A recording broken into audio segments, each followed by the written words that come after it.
Naghahanap ka ba ng maganda at malinis, malamig at presko? Halika't samahan mo ako ngayong tag-init. Sigurado kung ikay marirelax at sure na sure ako na hanapin mo to kung saan ito. Hindi dapat puro trabaho at pagod. Kailangan din magpahinga minsan. Tara!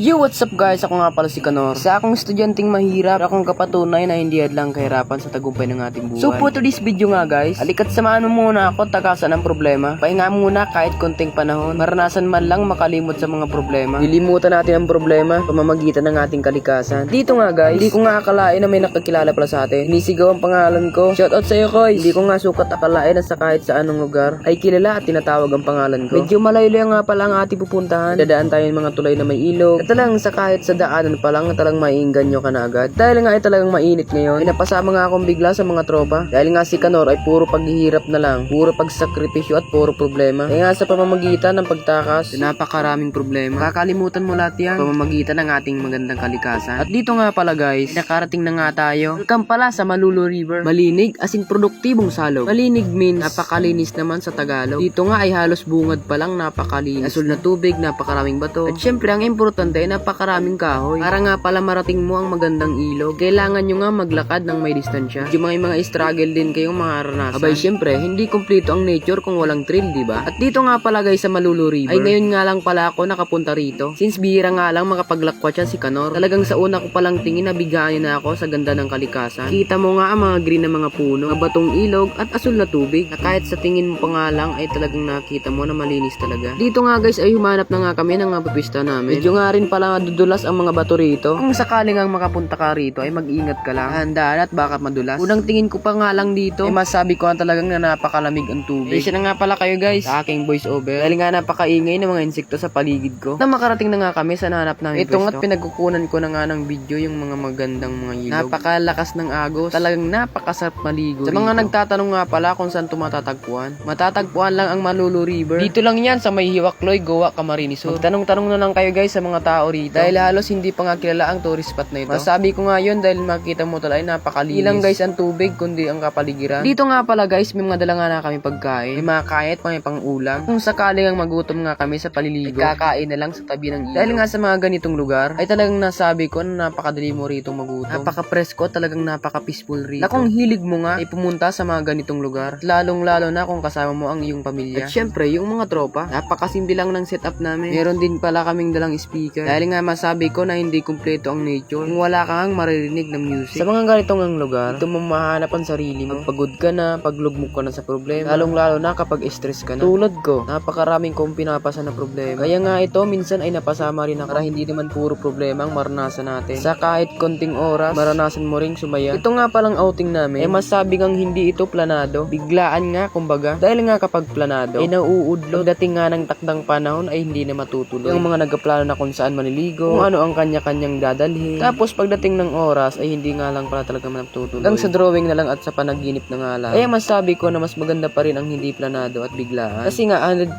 na matutuloy ang sinasabi niyo. Lalong-lalo na sa mga ganitong pagkakataon. Try nyong hindi magplano at matutuloy yan. Din nga pala guys, nag-prepare na nga kami ng aming mga kain. Para mamaya ay may lakas tayo para maligo. May lakas tayo para magtampisaw sa malamig na tubig. Meron din nga pala kami ritong ulam na dala-dala. Ang luto nga pala nito ay nadobo, dubong manok. Kaso nga lang, ito nga't habang kumakain ako, para nga ako nakikipagtag-upwar. Pero na magayon dinosaur ka ko no. Ito rin ang sinasabi nilang galit na manok. Nga talagang magagalit ka kakasapa. Meron din nga pala kami ritong mga dalang isda. Para nga sa pang-ulam at pampulutan. Ito nga rin pala problema sa pag nag-out. Ito mga kasamang jowa. Talagang iarapungkong.